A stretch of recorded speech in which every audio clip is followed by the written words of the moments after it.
Welcome to lesson 1 of Mastering the Mediums. In this video, we're going to talk about mediums.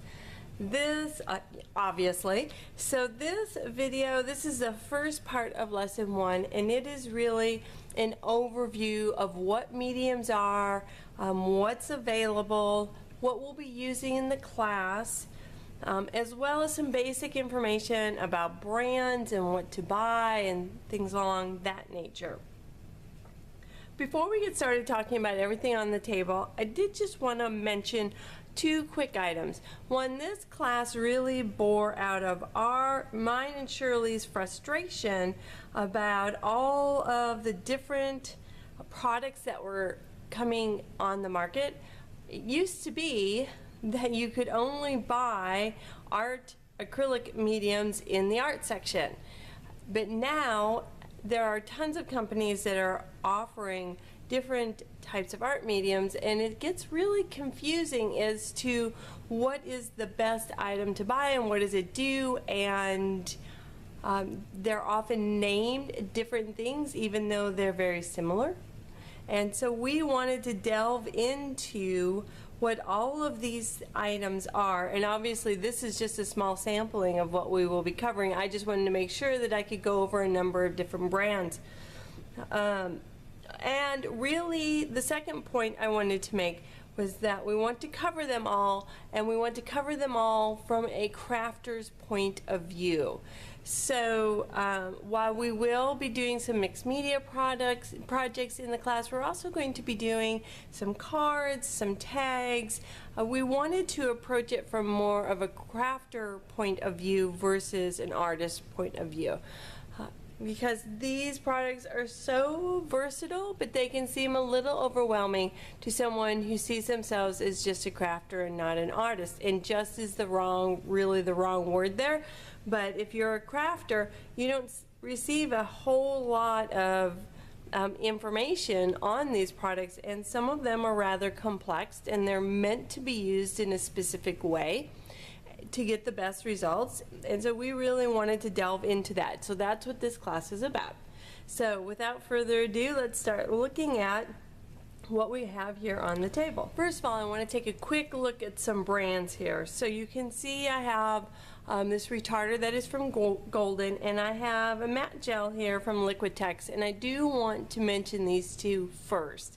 Both Liquitex and Golden have been in this industry for quite a long time. They have produced excellent products for years. So typically speaking, Golden is considered top of the line, and they do have some products that are harder to find in any of the other brands. Liquitex is just a step below that price-wise. I will tell you from my perspective, I don't see a huge difference between Liquitex and Golden. I suppose if I was making fine art pieces to hang in a gallery, I would notice the difference. But for the type of projects that I do, I think Liquitex is a terrific brand. You'll notice probably some Hobby Lobby stickers on here, so I often get these from Hobby Lobby with a coupon, or I will order them from Dick Blick because they have awesome prices at Dick Blick. So if you're looking for the best quality for the best price, I'm going to tell you my favorite would be Liquitex. Now I want to take a look at all these different ones because I have other brands here as well. We'll put Golden off to the side. And let's look at these two Liquitex ones. You can see here we have one that's called the Basics line, and this one is called Professional. So this is what they would call a student grade line, and that can be a little confusing when you look at these in the store, because this one will be less expensive than the professional version. Now Liquitex would tell you that there are some differences here, but for the most part, as a crafter, I'm not going to notice them as much as, again, if I was looking to create fine art. Typically the difference here is that they've added in some extenders into the basics line so that it can be more cost effective. Whereas with the professional line, they don't use as many extenders, and we will talk about what an extender is in this lesson as well. Not in this video, but in this lesson we're going to talk about extenders and what those do and how to use them, because it's a great tool or great product to have in your craft room. But it makes the overall, it increases the volume of your medium without the cost. So you get, you can keep the cost lower, whereas their professional line doesn't use any extenders, or not as many, and we'll talk more about the difference between these two when we talk about paints, because there are some additional differences there. From my own take, I don't really notice much of a difference between the two, so cost-wise, if you can purchase the basics, that's a great place to start. So what other brands do we have here? I have this one from Studio 490. This is actually by Dreamweavers, but she also makes some for Ranger. This is Deco Art. Deco Art has a full line of mediums that you can purchase, as does Ranger.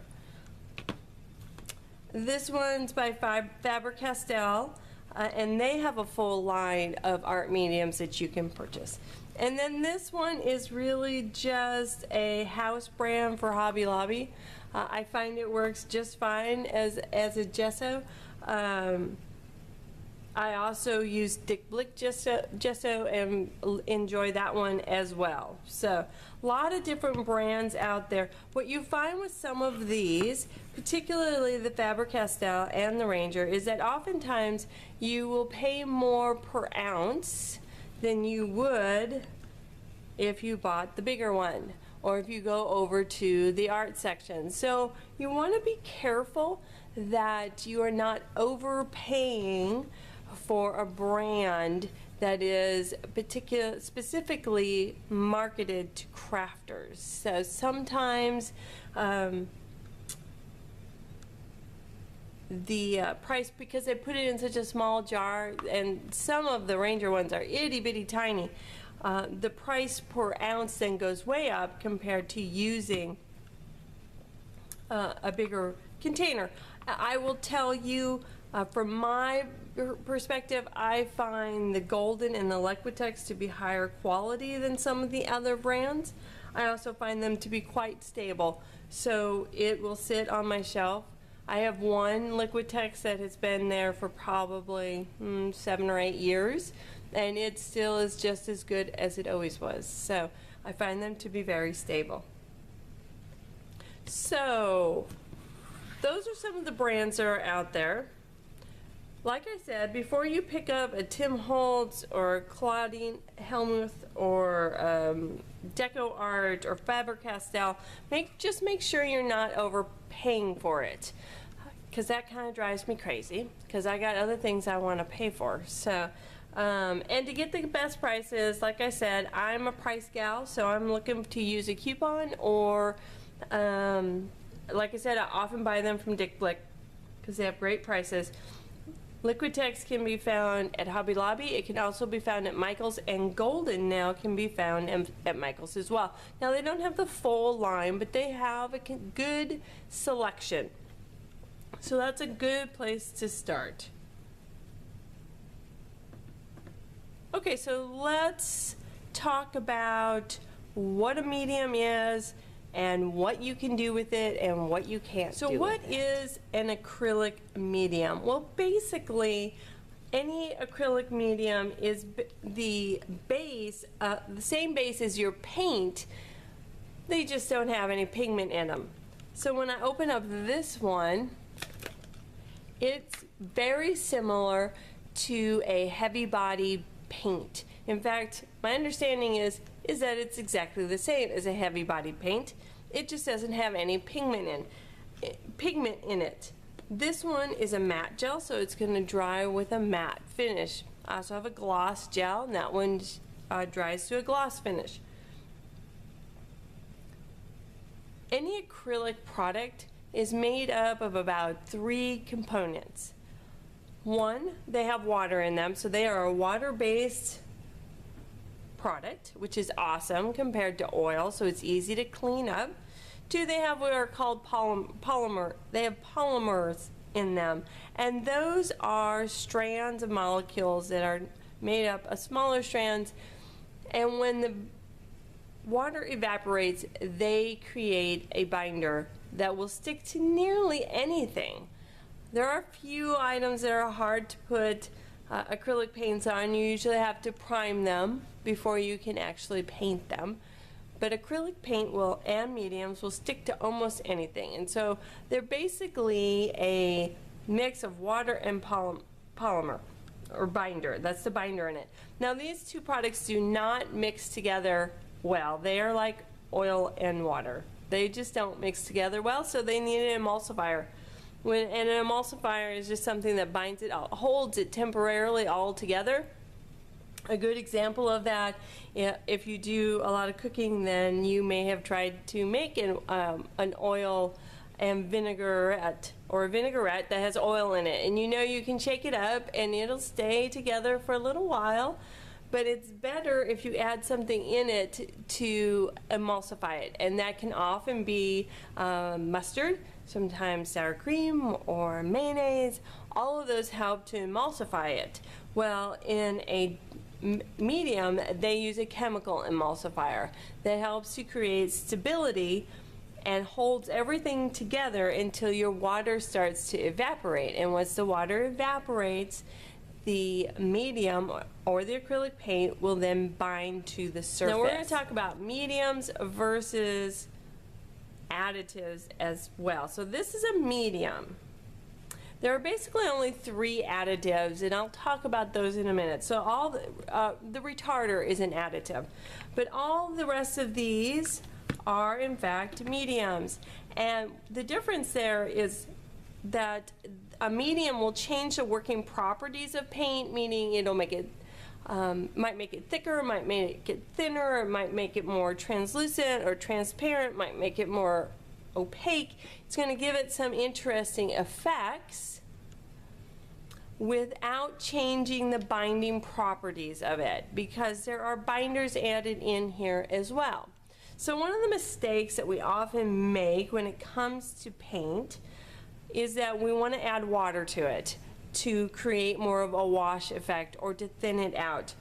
And that is a big mistake based upon what type of substrate or surface you are working on. And we will talk more about that as the class goes on, as we look at different surfaces. But what happens when you add in too much water is those binders can't hook together anymore. And so if you're using a prepared surface like a gessoed surface, the paint's going to have a harder time sticking, and that is true with mediums too. You can't overly water them down or you lose that binding effect. Because mediums already have a binder in them, you can add as much as you want of these to your paint products. You can do any ratio. You can also mix them together if you want to. Although I've yet to figure out exactly why I would want to do that, but I may come across a reason why I want to. We'll see by the end of the class if I figured that out. But for the most part, I just wanted you to know you can actually mix these together if you wanted to. Typically though, we're going to be mixing them with paint or ink or pigments, which we will talk about in later videos. The great thing about a brand like Liquitex or Golden is that on the back of it, it's going to give you some basic information that is really helpful. One, it's going to tell you what its uses are. This one is to be mixed with paint. It's going to tell you if it's fluid or thick, and it's a scale here. Then it's going to tell you if it's got a matte finish or a gloss finish. And then it's going to tell you if it's transparent or opaque. Now, just a reminder, transparent means you can see what's underneath it. Opaque means you can't see through it. And translucent tends to be somewhere in the middle. So again, this is a scale. Now with some of these other brands, they don't always put on here exactly what information, in fact, I'm reading this one as I'm doing it. This one actually does not in any way tell you whether or not it's opaque or translucent. I know because it's an acrylic medium, I can go ahead and mix it with other things, but it's hard to know if it's going to be opaque or transparent, and that's important for me because if it's transparent and I don't want it to be transparent, then I want to mix it with some paint so that it will be opaque.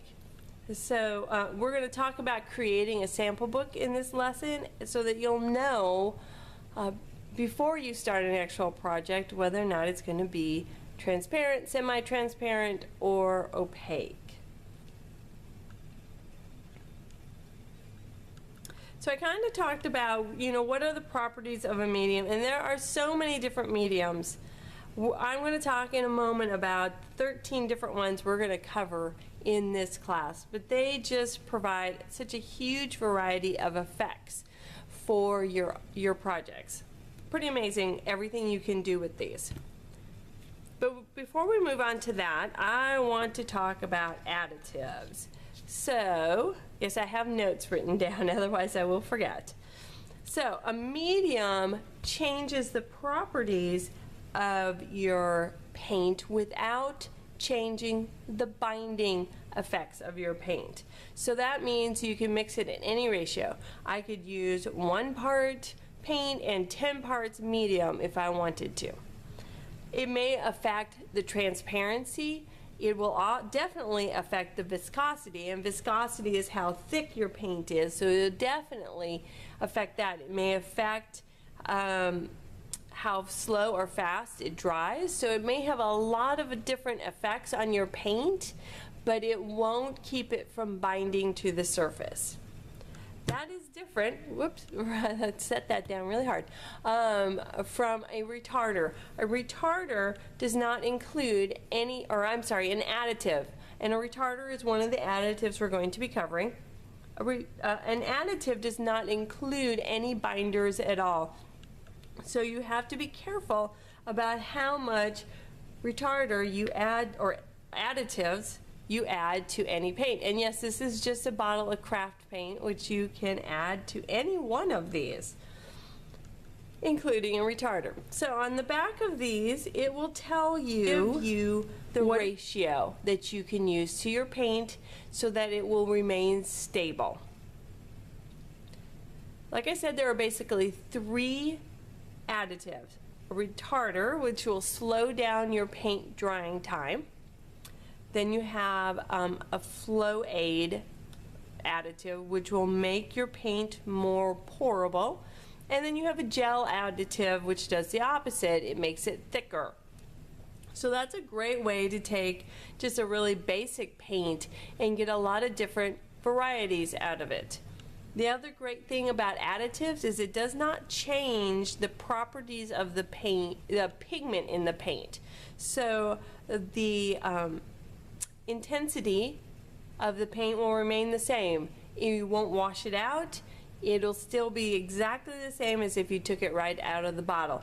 That is different from a medium, which may change your hue slightly, may wash it out a bit, may make it more transparent. An additive will not do that. So I wanted to teach you the basic difference between a medium and an additive, because they are different, and you really need to know if you're using an additive, because if you add too much of it, you may have problems with your paint sticking to a gessoed surface. Now, it really doesn't matter as much if you're using a porous surface like watercolor paper or a journaling page, because then it's gonna, the paint in the medium or the additive is gonna soak down into that paper, and that's gonna help bind it. So just to review before we move on to all the different ones we're going to cover. A medium is basically the same thing that's in your paint, except it doesn't have any pigment in it.